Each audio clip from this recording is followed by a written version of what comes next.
এক গ্রামে বাস করতেন একজন বৃদ্ধ, নাম ছিল মধুসূদন। বয়সের ভারে নুয়ে পড়লেও তার মুখে সর্বদা এক মিষ্টি হাসি লেগেই থাকত। তিনি ছিলেন গ্রামের সবার প্রিয়জন। একসময় মধুসূদন ছিলেন এক দুঃসাহসী নাবিক।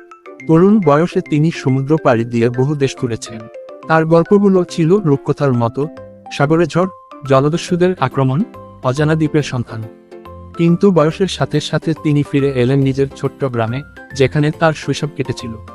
গ্রামের শিশুরা প্রতিদিন সন্ধ্যায় তার চারপাশে জড়ো হতো, আর তিনি তাদের বিভিন্ন গল্প শোনাতেন, কখনো সত্যি, কখনো রূপকথার মতো। তার কণ্ঠে ছিল জাদু, যেন গল্পগুলো বাস্তব হয়ে উঠত। একদিন এক প্রচণ্ড ঝড়ের রাতে মধুসূদন ঘুমিয়ে পড়লেন এবং আর জাগলেন না। সকালের আলোয় দেখা গেল তার মুখে এখনো সেই শান্ত হাসি।